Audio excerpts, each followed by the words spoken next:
duta besar Amerika yang ditugaskan di Indonesia, sekalipun rupiah mengalami semacam krisis moneter, duta besar Amerika yang di Indonesia dia tidak terpengaruh. Kenapa? Dia tidak digaji pakai rupiah, dia digaji pakai dolar. Standar dia standar dolar. Kita masih di dunia Bapak Ibu, tapi standar kita itu surgawi, jangan kayak orang duniawi. Sebab orang yang duniawi, kasih akan Allah tidak ada di dalam dirinya. Dan dunia sedang lenyap dengan segala keinginannya. Keinginan mata, keinginan daging, dan keangkuhan hidup. Seperti yang tercatat di 1 Yohanes 2.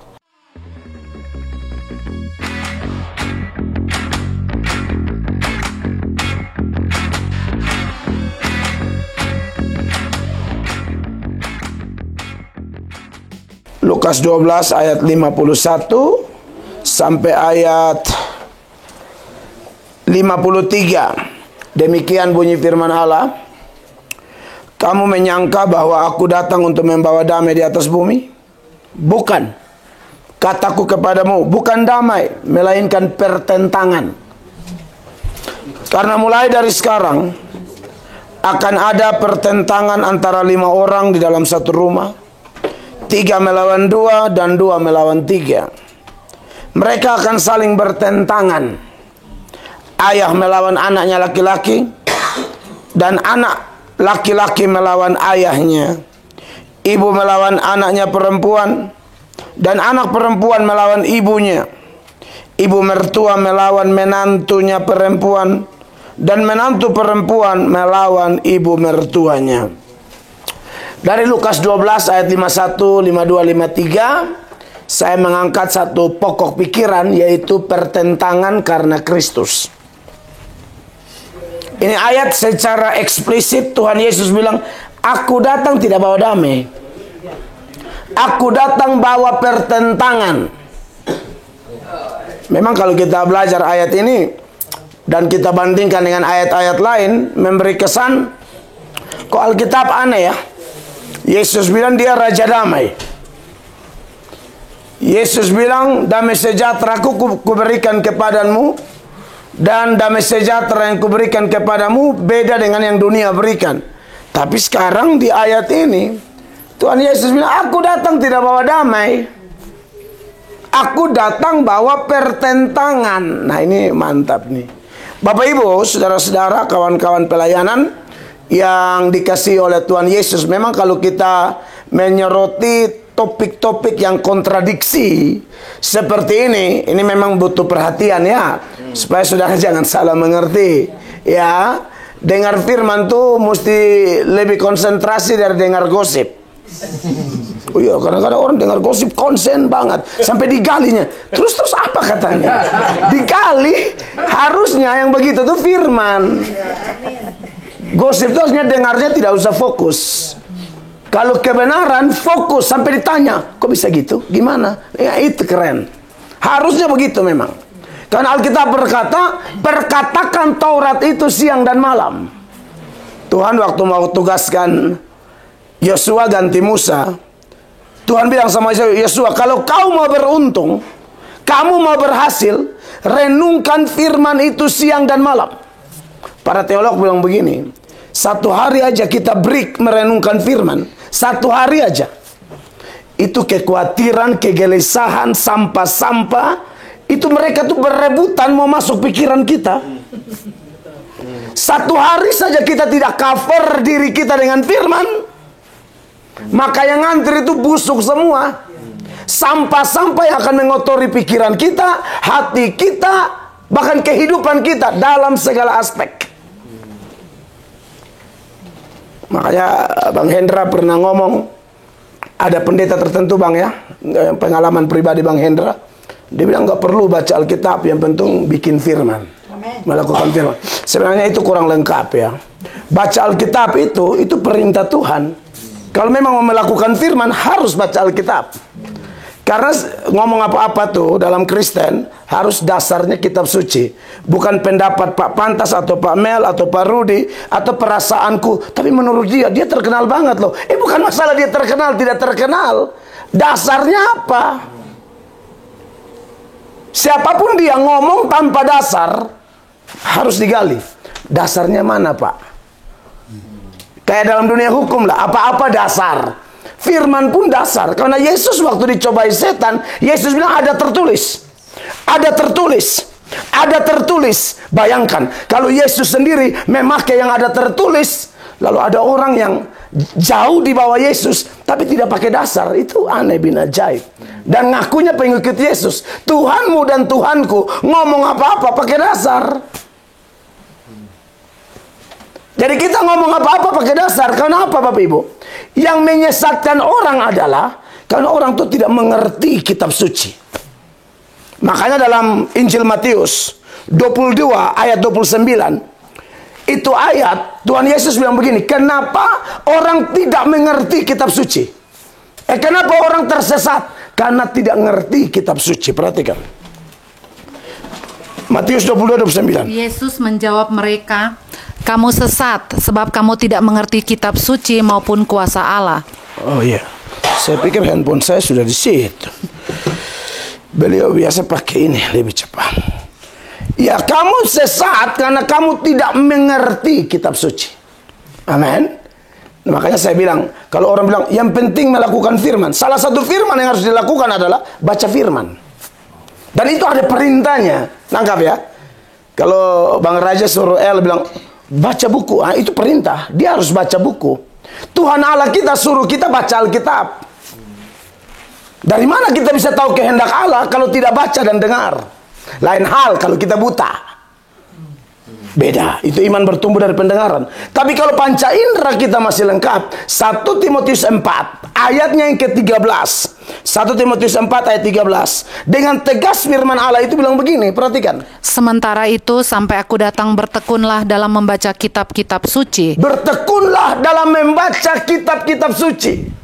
Dalam membangun dan dalam mengajar. Dengan membaca kitab suci kita bisa membangun orang. Dengan membaca kitab suci kita bisa mengajar orang. Saya tahun lalu, puji Tuhan 3 kali selesai. Tahun ini target 3 kali lagi. Kejadian sampai Wahyu, kejadian sampai Wahyu. Per 4 bulan selesai 1 kali.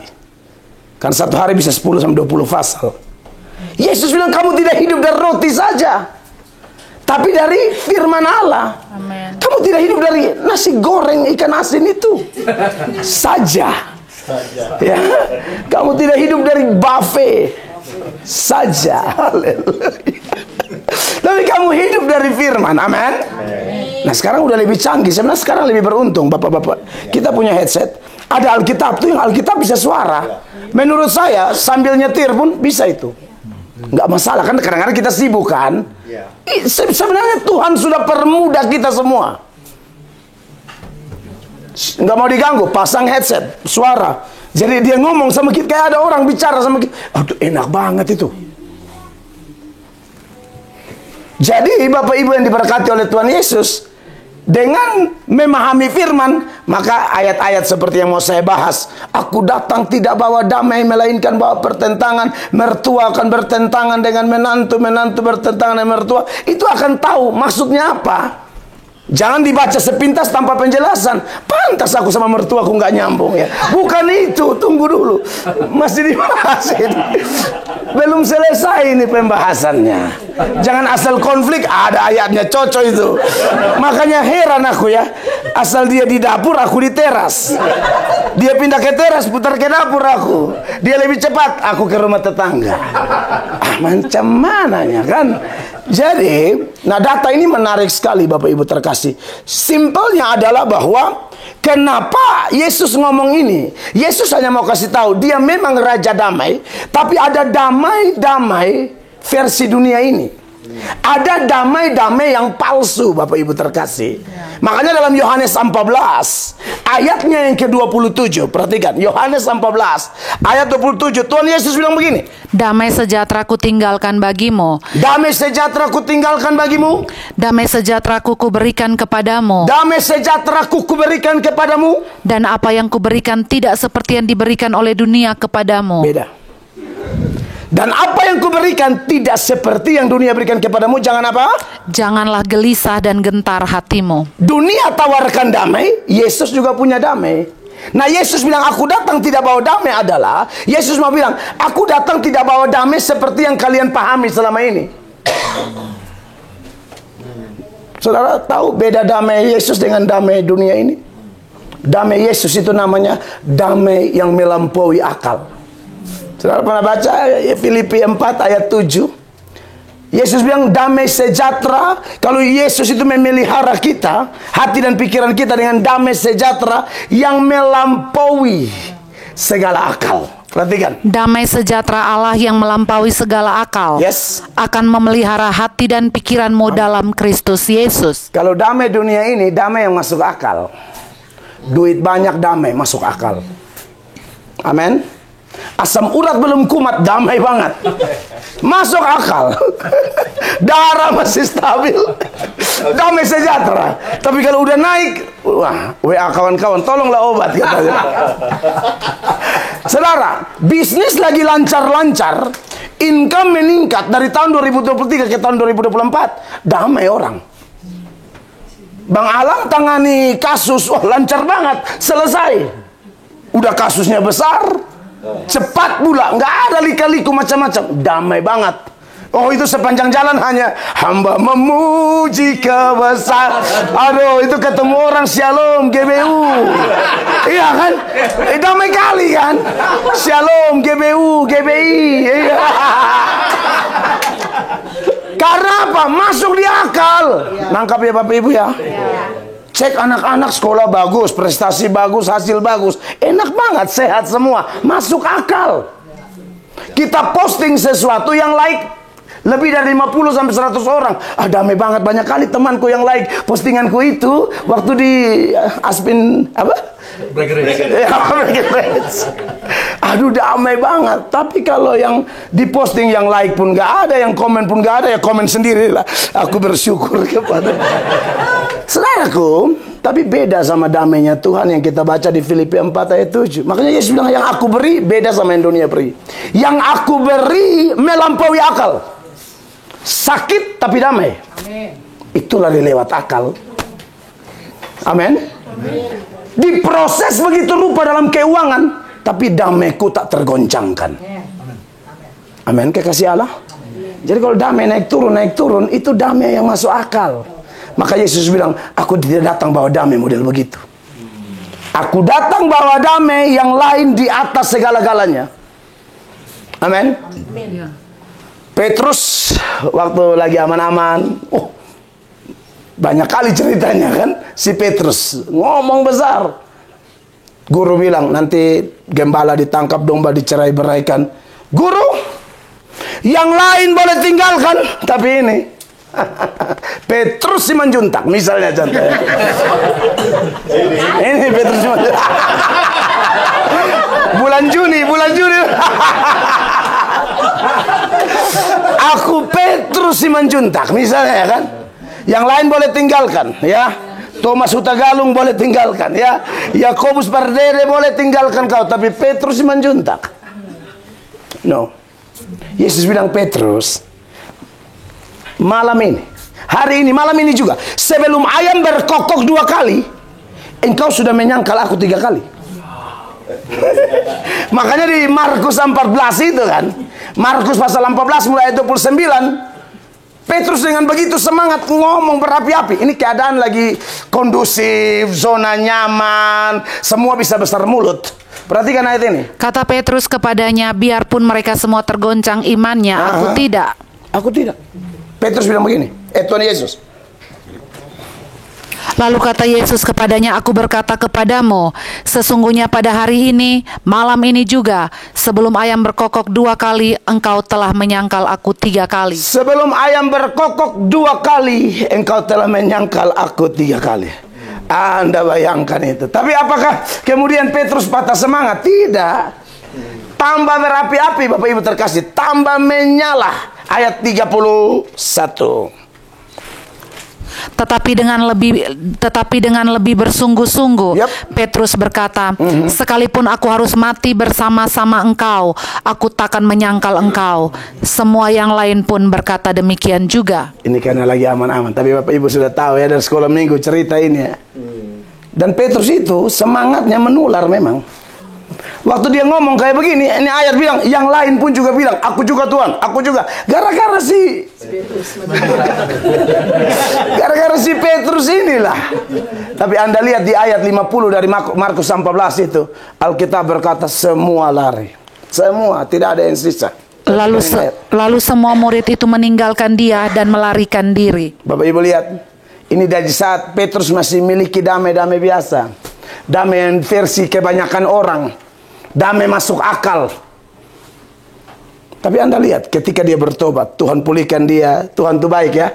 Kita jatuh, tidak dibiarkan jatuh sampai tergeletak.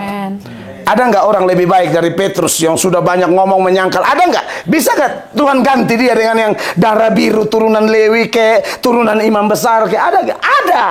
Tapi Tuhan tidak mau. Tuhan mau beri second chance. Amin. Kepada mereka yang jatuh. Amin. Itulah Tuhanku dan Tuhanmu. Hampir 2/3 tokoh Alkitab itu gagal semua. Yang iman-iman kelas kayak Abraham. Abraham tuh ajar istrinya tipu terus. Ya, para penafsir hampir 25 tahun. Tiap kali ke sebuah negara, karena di negara-negara kerajaan-kerajaan tertentu, kalau lihat istri orang cantik dibunuh lakinya. Makanya supaya aman dia bilang, kalau dia tanya bilang kita dua saudara. Itu mungkin dilakukan Abraham hampir 25 tahun, mayoritas penafsir bilang. Tapi Anda lihat, dia bapak segala orang percaya. Itulah Tuhan. Saya tidak memberi rekomendasi kita sengaja bikin dosa, bukan. Ini jangan salah mengerti. Mantap, ku tipu juga istri. Jangan. Bukan itu poinnya. Asal dengar khotbah langsung ambil yang dosa-dosa. Iya kan? Raja Daud. Wah, hebat kali, tapi kelemahannya itulah. Nggak bisa lihat perempuan cantik Raja Daud itu jatuh, Musa membunuh dan lain sebagainya. Tapi Tuhan beri kesempatan bagi mereka, termasuk Petrus. Dan tahukah Bapak Ibu, setelah dia dipulihkan, damai yang masuk akal diganti oleh damai yang melampaui akal. Anda tahu, waktu Yesus sudah mati, bangkit, naik ke sorga, Roh Kudus dicurahkan, mereka berkhotbah, tantangannya tidak mudah. Mujizat memang ada, tapi tantangan juga ada. Dan mereka ditangkap, diadili, dianiaya. Bayangkan, ada satu data dalam Kisah Para Rasul pasal 5, mulai ayatnya yang ke-40. Di situ mereka disiksa, tapi gembira. Ini yang saya bilang melewati akal. Disiksa tapi senang. Dulu belum disiksa, baru ditanyai oleh hamba perempuan, kau kan? Oh bukan. Anda bayangkan, sekarang disiksa pun sukacitanya minta ampun, damainya minta ampun, gembira luar biasa. Perhatikan ayat ini. Mereka memanggil rasul-rasul itu, lalu menyesa mereka dan melarang mereka mengajar dalam nama Yesus. Sesudah itu mereka dilepaskan. Rasul-rasul itu meninggalkan sidang mahkamah agama dengan gembira. Dengan gembira. Karena mereka telah dianggap layak menderita penghinaan oleh karena nama Yesus. Lalu tidak ada kata mundur, maju terus melayani Tuhan. Perhatikan 42. Dan setiap hari mereka melanjutkan pengajaran mereka di bait Allah dan di rumah-rumah orang dan memberitakan Injil tentang Yesus yang adalah Mesias. Saya dan Bapak Ibu butuh damai ini nih. Amin. Kalau tidak ada damai ini, kita mental semua. Amin. Sekali lagi, saya pikir langsung tanya jawab tapi abang Bapak Gembala bilang bawa renungan lagi. Maka tadi berdoa tuh saya minta petunjuk Tuhan, omong apa nih? Benar, saya nggak siap untuk renungan, saya siapnya tanya, saya jawab. Tapi yang namanya bos sudah bertitah. Oh iya dong, saya kalau di gerejaku akulah kan, tapi di sini diatur aku. Serius, nggak mungkin kan hamba Tuhan disuruh, belum siap aku, jangan. Walaupun pusing berdoa Tuhan tolong. Serius, dan inilah hasilnya. Serius, saya nggak siap, benar. Pantasnya tadi berdoa. Berdoa itu selain menyembah minta petunjuk Tuhan, kebutuhan kawan-kawanku ini Tuhan. Serius, itu jujur saya ngomong itu. Saya pikir mau langsung tanya jawab karena ada pertanyaan sisa kan. Tahu-tahu bawa renungan. Saudaraku, bahwa mereka bisa gembira, bayangkan.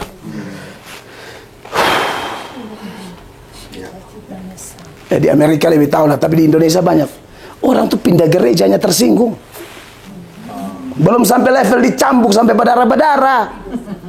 Belum level ditodong dengan pistol di kepala. Saudara-saudari berkati Tuhan. Maka dari itu, sebagai hamba Tuhan Yesus, Tuhan mau kita punya damai yang dari Tuhan. Amin.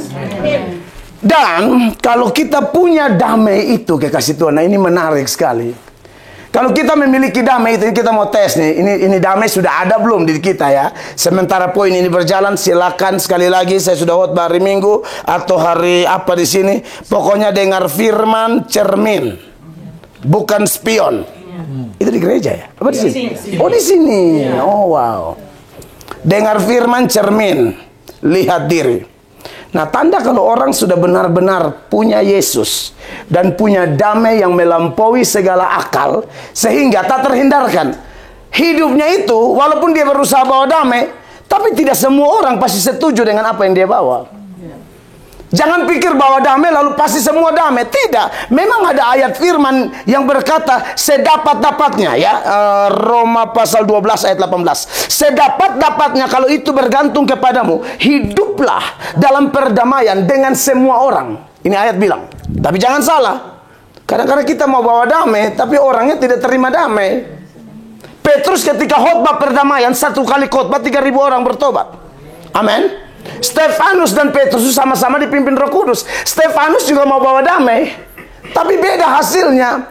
Petrus bawa damai, tuai 3.000 orang. Stefanus bawa damai, tuai 3.000 batu. Dilempari sampai mati. Matius 5 ayat 9 mengatakan, berbahagialah orang yang membawa damai, karena mereka akan disebut anak-anak Allah. Itu dalam ucapan bahagia. Matius 5 ayat 9. Coba baca, pastikan dulu. Berbahagialah orang yang membawa damai, karena mereka akan disebut anak-anak Allah. Orang bawa damai itu anak Allah. Tapi apakah orang bawa damai ini aman-aman? Ayat ini tidak berhenti sampai di sini. Setelah bawa damai, ayat 10 muncul. Berbahagialah orang yang dianiaya oleh sebab kebenaran. Bawa damai itu kadang-kadang dianiaya loh. Jadi jangan pengertian bahwa damai itu pasti semua sejahtera. Tidak. Karena damai versi Kristus itu beda. Makanya Yesus bilang apa? Aku datang tidak bawa damai, tapi pertentangan. Yesus sang Raja Damai ditolak banyak orang, bahkan disalibkan sampai mati. Yesus sang Raja Damai dikatain apa? Gila, setan. Saudara pernah baca itu? Tuhan Yesus dikatain kerasukan setan, gila. Bahkan ada yang bilang Tuhan Yesus itu penyesat.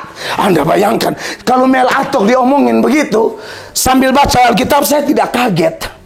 Kalau saya dan Bapak Pantas dikatain sesat, tak usah marah Pak. Sepanjang memang kita ada di rel yang benar. Sebab Yesus Tuhan kita dikatain gila, kerasukan setan, bahkan sesat. Bapak Ibu bayangkan, dia sudah meninggal hari Jumat kan, di dalam Matius pasal 27 ayatnya yang ke-62. Yesus itu meninggal hari Jumat, Sabtu dikubur. Hari Sabtu ini penjahat-penjahat rohani ini, rohaniawan setan ini datang ketemu Pak Gubernur, waktu itu Pilatus. Pak Gubernurnya Pilatus. Kok Anies?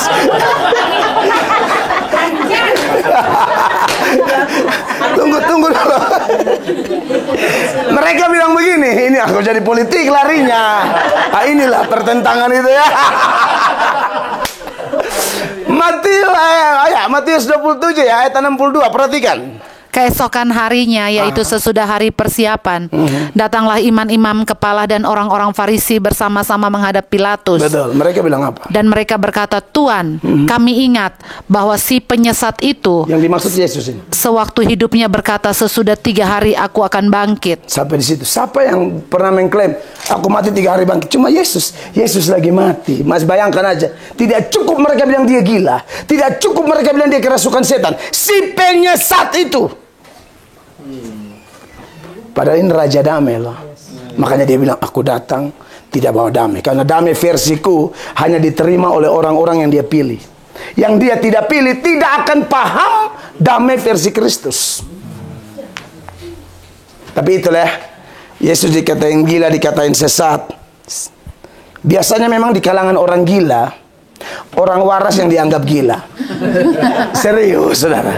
Saudara, orang waras sendiri pergi ke rumah sakit jiwa, ada 30 orang sakit jiwa di situ. Pas saudara masuk dia bilang, gila datang. Nah, Ini siapa yang gila? Memang di kalangan orang gila, orang waras itu yang dianggap gila. Jadi tidak aneh memang Yesus sang kebenaran, sang Jehovah Shalom, sang Raja Damai bisa dikata-katain dengan kata-kata yang mengerikan sekali. Makanya saya tidak terlalu gampang tersinggung sebagai pendeta. Banyak khotbah saya itu komentar kan banyak. Ada khotbah saya itu yang ditonton, satu video ditonton 9,1 juta orang di YouTube. Ada yang di Facebook sampai belasan juta. Itu ada 50 ribuan komentar, 25 ribunya maki semua. Tapi saya masih bisa main salju, masih bisa makan dimsum. Oh wow. Ini kalau bukan punya damai yang melampaui segala akal, kan kita biasa tuh kepikiran, tidak bisa tidur, ya. Segala obat tidur kita minum sampai overdosis. Dengar Bapak Ibu terkasih, Yesus mau kasih kita damai yang benar. Amin. Kasih Tuhan. Makanya dia bilang damai itu tidak sama kayak dunia. Jadi malam ini kalau masih ada damai-damai duniawi, Tuhan mau bongkar supaya kita pulang bawa damai Kristus. Amin. Kasih Allah. Damai yang benar itu hanya dari Tuhan Yesus Kristus. Nah, saudara-saudara yang diberkati oleh Tuhan Yesus Kristus, tentu saya tidak bisa menjudge siapa sudah terima, siapa belum. Saya tidak ada urusan. Urusan saya memberitakan. Toh, kalau ada orang yang bisa bertobat kan bukan jagonya pengkhotbah, bukan. Pasti bukan. Paulus bilang apa? Aku menanam, Apolos menyiram. Pertumbuhan Allah. Amin. Pak pantas menanam, Melatok menyiram. Pertumbuhan Allah Bapa di sorga. Maka tidak ada hamba Tuhan boleh bermegah bahwa ada orang bertobat. Itu karena khotbahku itu kan, kuputar ayat itu kan. Makanya menangis dia. No. Saya tidak percaya itu. Saya percaya orang bisa menangis, orang bisa terbuka hati karena Roh Kudus. Waktu itu Ibu Lydia dengar khotbah. Ini Lydia di Alkitab maksudnya. Di Kisah Para Rasul pasal 16 ayat 14. Lydia dengar khotbah. Lydia ini pengusaha kain ungu. Ya, dia businesswoman. Dan kain ungu waktu itu memang itu bisnis besar. Karena hanya dipakai oleh bangsawan dan rohaniwan. Kalau sekarang ungu semua boleh pakai ya. Ibu Simamora boleh pakai, Ibu Situmeang boleh pakai ya. Tapi dulu tidak bisa. Hanya rohaniwan dan bangsawan. Jadi itu bisnis mahal. Tapi hebat perempuan ini mau dengar khotbah. Perempuan sukses, tapi rasa bahwa firman di atas segala-galanya. Bisnisku sukses, keuanganku lancar, tapi ternyata kebutuhan utamaku adalah damai Kristus. Sebab uang dan bisnis ini tidak bisa bawa damai sejahtera. Tidak bisa, percaya dia tidak bisa. Hanya Kristus yang bisa bikin damai. Makanya dalam Kisah 16 ayat 14, waktu dia dengar khotbah, Alkitab berkata Tuhan buka hatinya. Makanya saya senang doa Bapak Gembala di hari Minggu, Tuhan buka hati kami. Itu doa yang benar Bapak. Karena hanya Tuhan yang bisa buka hati kita. Dari sudut pandang manusia mungkin kita sebagai pendeta WL bilang, ayo buka hati. Itu boleh-boleh saja. Tapi sesungguhnya yang membuka hati kita adalah Bapa di sorga. Makanya dalam ayat ini dengan tegas dikatakan demikian. Seorang dari perempuan-perempuan itu yang bernama Lydia turut mendengarkan. Ia seorang penjual kain ungu dari kota Tiatira yang beribadah kepada Allah. Dikatakan Tuhan membuka hatinya. Tuhan membuka hatinya. Sehingga ia memperhatikan apa yang dikatakan oleh Paulus. Paulus khotbah, tapi bukan Paulus yang hebat. Kenapa dia perhatikan khotbah Paulus? Tuhan buka hatinya. Amin. Saya percaya itu. Makanya kalau saya khotbah, kok ada yang cuek, saya juga tidak terlalu pusing. Karena mungkin Tuhan tidak buka hatinya. Saya mau bikin bagaimana? Tuhan saya tidak buka hatinya, Melatok lah mau buka dari mana? Saya nangkap maksud saya. Makanya kenapa hamba Tuhan tidak boleh gampang ciut. Kok aku khotbah kayaknya semua nggak perhatikan ya? Urusan amat. Urusan amat. Amin Bapak Gembala. Urusan amat. Toh yang buka hati Tuhan, asal kita belajar sungguh-sungguh, berdoa sungguh-sungguh, khotbah sungguh-sungguh, punya niat yang besar. Kalau bisa melalui khotbahku ini ada pertobatan, sekalipun bukan aku yang membuat orang bertobat. Amin. Makanya saudara-saudara, saya bilang saya tidak bisa uji siapa-siapa. Terserah Tuhan bekerja seperti apa dalam setiap pertemuan kita termasuk malam ini. Tapi saya mau bagikan apa sih tanda-tandanya orang yang karena Kristus, tiba-tiba ada pertentangan. Gara-gara dia ini ada pertentangan. Dia mau hidup benar, hidup kayak Kristus. Tapi sebagaimana Tuhannya ditentang, dia pun gak lolos. Yesus bilang, kamu tidak lebih dari aku. Aku Tuhanmu ditentang, masa kau lolos? Makanya di dalam Injil Yohanes pasal 15, ayatnya yang ke-20, Tuhan Yesus bilang, ingat baik-baik ini. Yohanes 15:20. Ingatlah apa yang telah kukatakan kepadamu. Seorang hamba tidaklah lebih tinggi daripada tuannya. Betul. Jikalau mereka telah menganiaya aku, mereka juga akan menganiaya kamu. Betul. Jikalau mereka telah menuruti firmanku, mereka juga akan menuruti perkataanmu. Jadi kalau orang tuh suka turut firman, hamba Tuhan punya omongan, dia ikut. Tapi kalau orang tidak turut firman, dia tidak peduli. Dalam mentaati firman tentu kita tidak ada yang semudah membalik telapak tangan seolah-olah kita malaikat semua di sini. Tidak, tapi ada kerinduan. Saya mau maju. Saya mau naik dari satu tangga ke tangga yang berikut. Amin, Bapak Ibu terkasih. Amen. Nah, apa tandanya kalau orang sudah memiliki damai dan siap terima konsekuensi hidup kita ini kadang-kadang bawa pertentangan. Bawa damai tapi juga bisa ditentang. Yang pertama, Tuhan akan membuat perkataan kita itu berbeda. Dalam kehidupan kita bersama ini, Kolose 3 ayat 16 mengatakan, hendaklah perkataan Kristus dengan segala kekayaannya diam di antara kamu. Nah, inilah kata-kata ini penting ya Bapak Ibu ya. Semua mohon supaya Kristus berkuasa atas kita, sehingga kalau kita bicara, kata-kata kita membangun. Harus begitu. Anak Tuhan beda dari anak dunia. Kalau anak dunia kata-katanya tuh menjatuhkan, melukai, dan lain sebagainya. Dia muji tapi ujung-ujung dia banting, begitulah. Wah, jerawatnya sudah tidak ada ya. Tidak ada apa? Tidak ada tempat lagi gitu. Kurang aja. Tidak ada tempat lagi katanya, sudah full. Orang menyanyi, dia bilang, suaranya bagus ya. Tapi lebih bagus lu dia.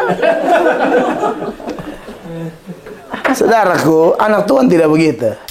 Teguran nyata-nyata lebih baik dari kasih yang tersembunyi. Amin. Jangan puji orang padahal tidak sepenuh hati. Tidak boleh itu. Anak Tuhan kata-katanya tuh penuh kasih.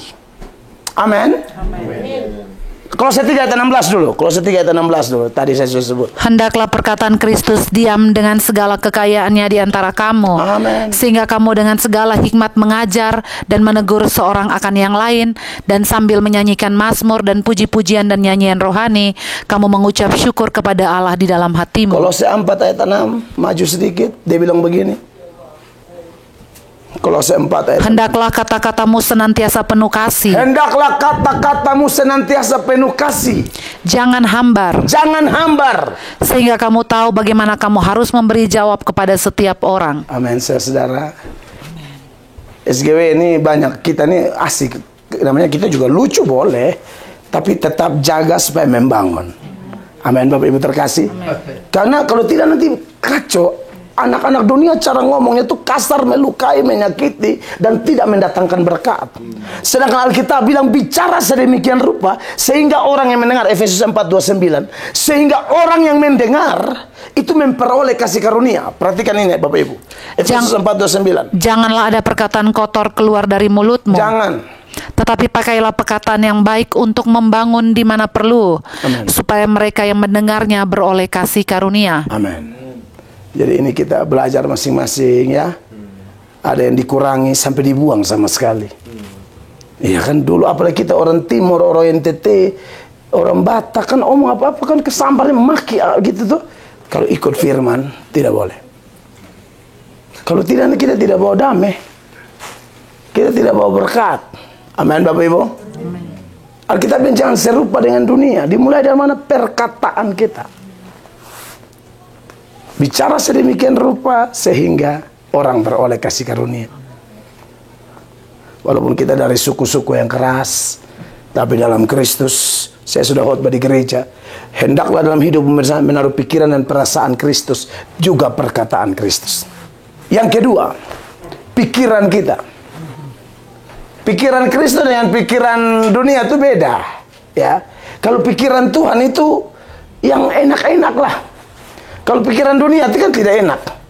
Salah sangka, salah mengerti, orang tidak senyum, tidak selamanya dia salah. Kita harus judes banget, padahal dia asam lambung. Sudah nangkap ya? Orang asam lambung mukanya, tolonglah, jangan asal orang tidak senyum langsung bilang. Iya kan bisa aja kan, salah makan apa kopi Vietnam apa gimana kan? Iya tuh, makan terlalu banyak itu minyak, sambal minyak itu kan bisa saja jadi kurang smile kan gitu. Nah, saudara yang diberkati oleh Tuhan Yesus, kita sebagai anak Tuhan dalam Filipi 4 tadi, ayat 7 bilang, hati dan pikiran kita itu dikuasai oleh damai itu, sehingga yang kita berpikir itu positif, jangan negative thinking. Perhatikan ayat ini Bapak Ibu terkasih. Damai sejahtera Allah yang melampaui segala akal, Yes. akan memelihara hati dan pikiranmu dalam Kristus Yesus. 8. Jadi akhirnya saudara-saudara, Ya. semua yang benar, Semua yang benar, pikir yang benar-benar aja deh. semua yang mulia, Yang mulia, jangan yang aneh-aneh. semua yang adil, Semua yang adil, semua yang suci, semua yang suci, semua yang manis, semua yang manis, semua yang sedap didengar, semua yang sedap didengar, yang tidak sedap didengar, thanking dalam nama Yesus. semua yang disebut kebajikan dan patut dipuji, pikirkanlah semuanya itu. Pikirkan semuanya itu.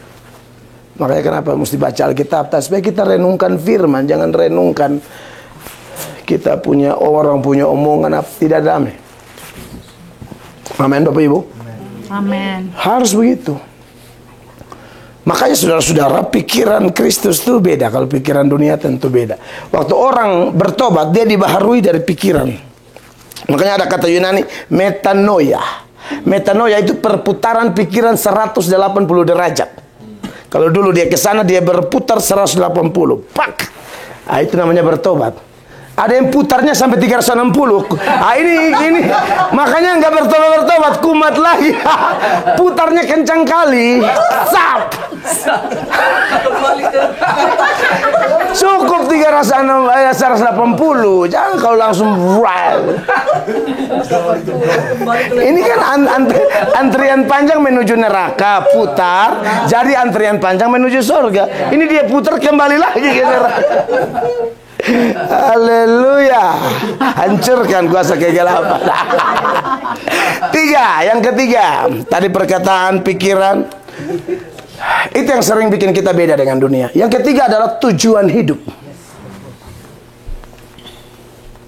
Dunia punya tujuan tidak lain, cari makan apa, minum apa, pakai apa, selesai. Makanya Yesus bilang, kamu jangan khawatir makan apa, minum apa, pakai apa. Orang-orang yang tidak mengenal Allah mencari itu. Orang tidak kenal Allah, Tuhan digeser. Cari makan, minum, pangkat, kedudukan, omong apa-apa, lahiriah, materi.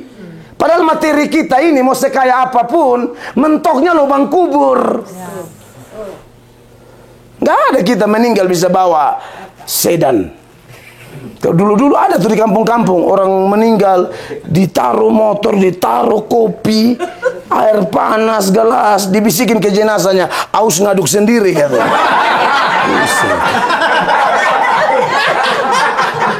Di daerah saya orang Timur tuh budayanya begitu.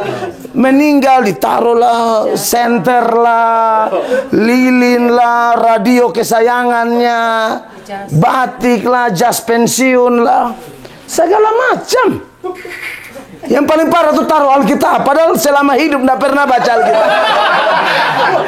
Ditaruh Alkitab, yang Alkitab penuntun itu loh, yang gandum mas.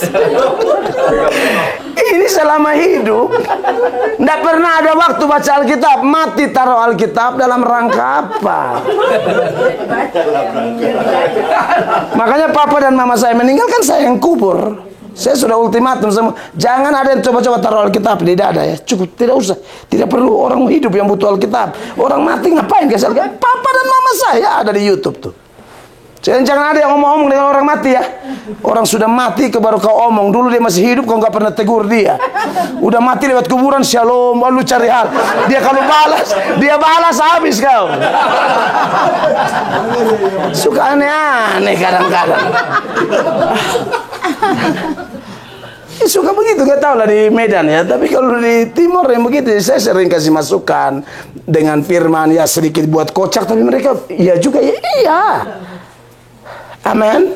Amin. Ada lagi tuh yang kalau orang mati tuh dia nangis tuh nangis bukan sedih, sakit hati. Yang mati namanya Kobus misalnya, Yakobus. Aduh Kobus, cepat kali kau meninggal, masih ada utangmu. Kau masih belum bayar utang, udah meninggal kau. Jadi dia menangis bukan karena dia mati, utang belum bayar. Coba kalau udah lunas kan enak. Tujuan orang dunia cuma itu. Makanya dalam Matius 6 ayat 30, 31, 32 bilang begini. Sebab itu janganlah kamu khawatir dan berkata, apakah yang akan kami makan? Betul. Apakah yang akan kami minum? Apakah yang akan kami pakai? Semua itu dicari bangsa-bangsa yang tidak mengenal Allah. Semua itu dicari bangsa-bangsa yang tidak mengenal Allah, yang tidak kenal Allah. Mereka pikir Allah ini tidak pelihara kita, jadi hidup seolah-olah tidak ada Allah. Jangan begitu. Perhatikan. Akan tetapi Bapamu yang di sorga tahu bahwa kamu memerlukan semuanya itu. Terus, tetapi carilah dahulu kerajaan Allah dan kebenarannya. Ini tujuan kita. Maka semuanya itu akan ditambahkan kepadamu. Itu gampang. Anak Tuhan yang sudah punya Kristus, cari kerajaan Allah dahulu. Amin. Apa itu kerajaan Allah? Pemerintahan yang dipimpin oleh Allah. Kerajaan Daud, kerajaan dipimpin oleh Daud. Kerajaan Nebukadnezar, kerajaan dipimpin oleh Nebukadnezar. Ini kerajaan Allah. Allah pimpin kita pakai firman dan rohnya. Amin, kekasih Allah. Amin. Sehingga hidup kita terarah. Tuhan cukupkan kok. Amin. Jangan kayak orang-orang duniawi yang gara-gara hal lahiriah lupa bahwa itu tidak kekal. Kan Ayub bilang, aku datang dengan telanjang, kembali dengan telanjang. Lahir tidak bawa apa-apa, mati tidak bawa apa-apa. Amin, kekasih Tuhan. Amin. Jadi tujuan hidup kita berbeda ya. Semua kita harus kerja, cari berkat, tapi utamakan Tuhan dahulu. Bahkan dalam bisnis, dalam segala macam pun Alkitab berkata, lakukan seperti untuk Tuhan. Amin, kekasih Tuhan. 4. Perkataan, pikiran, tujuan. Yang keempat adalah cara menyelesaikan masalah. Anak Tuhan yang punya damai Kristus, cara menyelesaikan masalah itu ada rumusnya. Itu di Mazmur salah satunya. Mazmur 37 ayat 5. Mazmur 37 ayat 5 suruh serahkan, percaya, Tuhan bertindak. Itu rumus kita, perhatikan. Serahkanlah hidupmu kepada Tuhan dan percayalah kepadanya dan ia akan bertindak. Kalau anak dunia suruh balik, Tuhan bertindak dulu, baru saya percaya. Itu baru saya serahkan hidup. Ini tidak boleh demikian. Iman, definisi iman adalah dasar dari segala sesuatu yang kita harapkan dan bukti dari segala sesuatu yang tidak kita lihat. Lebih berbahagia orang yang tidak melihat namun percaya. Jangan minta-minta bukti dulu, percaya dulu, dan Tuhan akan tunjukkan kehebatannya, mujizatnya, keajaibannya. Dan yang kelima setelah itu kita masuk tanya jawab adalah standar hidup. Perkataan, pikiran, tujuan hidup, cara menyelesaikan masalah. Dan yang kelima adalah standar hidup. Standar hidup orang percaya adalah standar hidup surgawi. Kalau standar hidup duniawi, lenyap. Duta besar Amerika yang ditugaskan di Indonesia, sekalipun rupiah mengalami semacam krisis moneter, duta besar Amerika yang di Indonesia dia tidak terpengaruh. Kenapa? Dia tidak digaji pakai rupiah, dia digaji pakai dolar. Standar dia standar dolar. Kita masih di dunia Bapak Ibu, tapi standar kita itu surgawi. Jangan kayak orang duniawi. Sebab orang yang duniawi, kasih akan Allah tidak ada di dalam dirinya. Dan dunia sedang lenyap dengan segala keinginannya. Keinginan mata, keinginan daging, dan keangkuhan hidup. Seperti yang tercatat di 1 Yohanes 2. 1 Yohanes 2 mulai ayat 15 sampai 17. 15 bilang begini. Janganlah kamu mengasihi dunia dan apa yang ada di dalamnya. Jikalau orang mengasihi dunia, maka kasih akan Bapa tidak ada di dalam orang itu. Betul. Sebab semua yang ada di dalam dunia, yaitu keinginan daging dan keinginan mata serta keangkuhan hidup, bukanlah berasal dari Bapa, melainkan dari dunia. Terus. Dan dunia ini sedang lenyap dengan keinginannya, tetapi orang yang melakukan kehendak Allah tetap hidup selama-lamanya. Jadi kita pakai standar surgawi ya Bapak Ibu terkasih, maka kita akan kuat. Tantangan persoalan akan ada, orang juga akan benci kita. Jangan berharap, banyak orang tidak maju-maju itu kan berharap semua orang suka dia. Tidak bisa dong, nggak bisa. Tuhan Yesus saja orang maki kok, kita sesuci apa sih sampai semua suka kita? Nggak mungkin lah. Maka dari itu kekasih Tuhan, asal langkah-langkah tadi kita pegang menjadi milik kita. Saat kita terima Yesus sungguh-sungguh, maka saya percaya hidup kita akan berkemenangan. Kiranya ini menjadi berkat. Tuhan Yesus dimuliakan. Haleluya.